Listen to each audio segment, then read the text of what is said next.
Good evening and welcome to Left, Right and Centre on a day when the group of ministers on Bhopal held their first meeting to discuss options and remedies while the blame game still continues.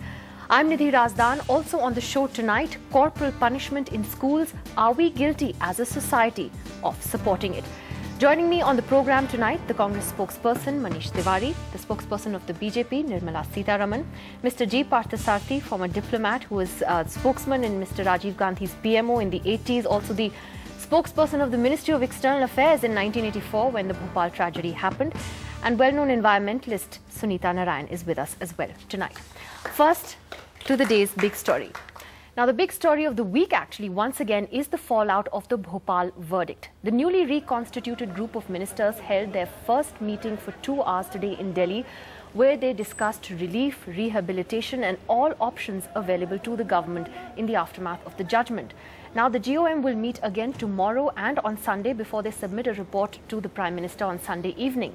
Now, as the backlash and anger grows, there has been a furious finger-pointing between the Congress, the BJP and others over just who was responsible for letting Warren Anderson go. But more importantly, will there be adequate compensation for the victims of Bhopal? That brings us to our first question tonight. In the Bhopal blame game, are the victims forgotten? I'd like to first ask Manish Tiwari about the revelations made by Gordon Strebe, this US diplomat who was posted here, Mr. Rasgotra, the question of safe passage. Is the Congress finally going to step up and admit, yes, we made a mistake at the time, we take responsibility for what our government did, and we're sorry? Nidhi, there are events which took place 25 years ago, and different people have different recollections of those events, and they've been coming out with statements based upon those recollections. There is an institutionalized setup which has now been constituted.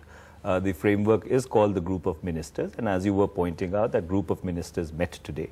So I think let's await the report of the Group of Ministers. But if you look at the facts as they stand, the reality is that Mr. Warren Anderson was arrested. Mr. Warren Anderson was then let out on bail, and Mr. Warren Anderson finally jumped bail. And unfortunately, going across an entire spectrum of legal processes, which spanned 25 years and 8 administrations, you were not able to get Warren Anderson to justice, like you were able to get the other people who were arrested with him on the very same day. So therefore, if at all, I was to characterize it, I would really characterize it as an institutional failing of our legal system, in terms of as to how the criminal liability or the criminal prosecutorial system should have worked, that is A. And number 2, even looked at the larger question of tortious liability, which unfortunately has really not emerged and completely got fleshed out in our legal jurisprudence. No, so therefore, I think whole what you're saying business about systemic failure is a valid point. But there's a very simple thing here. He didn't just jump bail, and he was allowed to leave the country. And there are now accounts from people at that time, from a US diplomat, a former foreign secretary. These are not people with political leanings who have anything to gain from giving their accounts. Their versions match up. So I'm just saying that why can't the Congress just say we're sorry? Because maybe for the people out there who are victims of this tragedy, I'm sorry will mean something. Maybe let's understand it in its entirety. Insofar as the investigative system works, the investigative system has a possibility where the investigating officer arrests a person and then subjects him to a process of law. It is then for the concerned magistrate or the concerned session judge to impose bail conditions on him.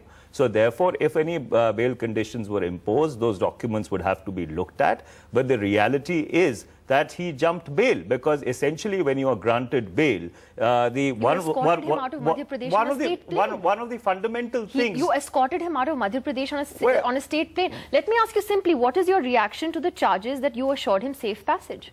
Well, as I said earlier, different people have been coming out with different recollections of what happened during those unfortunately fateful and tragic days. And there is a GOM. I think the GOM is an institutional framework which will look at it, and come out with a comprehensive response. You were in the Ministry of External Affairs. You were in the Ministry of External Affairs at the time. You were the spokesperson. What is your version of events?